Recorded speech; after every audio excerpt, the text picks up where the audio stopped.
Hai, selamat malam dan selamat datang di Sudut Gelap. Kali ini kita akan membahas sebuah kasus yang sangat keji, yaitu pembunuhan ratusan bayi yang dilakukan oleh seorang bidan di Jepang. Bagaimana kasusnya? Nungguin ya. Skuilah!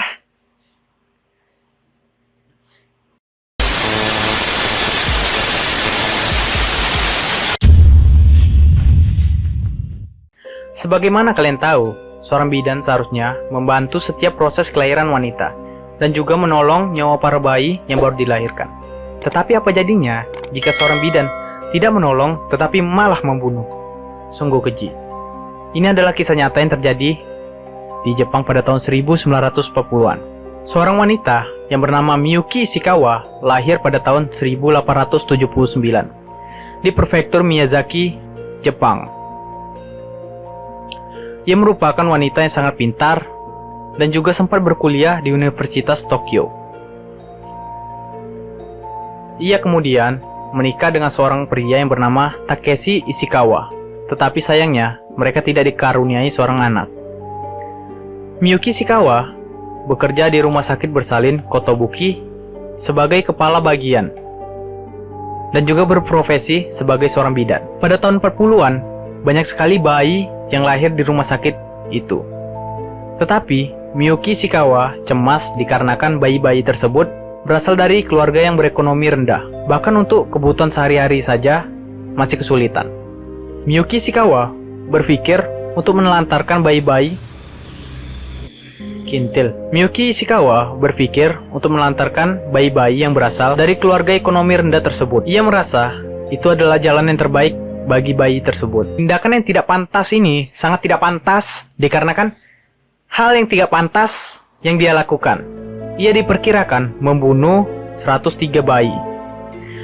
Akhirnya, seluruh rumah sakit itu pun mengetahui tindakan yang dilakukan oleh Miyuki Ishikawa. Mereka pun geram dan memilih untuk memecat Miyuki. Sungguh terlalu. Nampak ya, muncul. Dalam melakukan prakteknya, Miyuki Ishikawa dibantu oleh seorang dokter yang bernama Shiro Nakayama. Ia bertugas memalsukan sertifikat kematian para bayi tersebut. Pada 12 Januari 1948, polisi menemukan 5 jasad bayi. Menurut hasil otopsi, polisi menemukan kematian yang tidak wajar pada bayi tersebut. Dan akhirnya polisi pun menelusuri kasus tersebut. Setelah terkumpul bukti, polisi pun menahan Miyuki dan suaminya setelah 3 hari kemudian. Dalam sidang, Miyuki mengatakan bahwa anak-anak tersebut dibuang oleh orang tuanya, dan orang tuanya pantas untuk mendapatkan hukuman yang setimpal. Setelah menginvestigasi lebih dalam, polisi menemukan sekitar 40 mayat bayi di sekitar rumah jenazah, dan juga 30 mayat di sebuah kuil. Polisi pun kesulitan mengetahui jumlah korban sebenarnya. Oleh karena itu, hingga sekarang pun tidak diketahui angka pasti korban dari Miyuki tersebut. Miyuki dihukum 8 tahun penjara. Sedangkan suaminya dan Dr. Shiro dihukum hanya 4 tahun saja. Mengingat kejamnya tindakan yang dilakukan oleh mereka, ini merupakan hukuman yang sangat ringan. Belum lagi pengabulan banding yang dilakukan di pengadilan negeri Tokyo.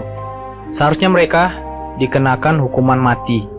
Kasus ini dianggap sebagai alasan pemerintah Jepang untuk mulai mempertimbangkan legalisasi aborsi di Jepang. Sekian penjelasan dari saya. Terima kasih untuk yang nonton. Jangan lupa like, comment, and subscribe, dan share. Peace!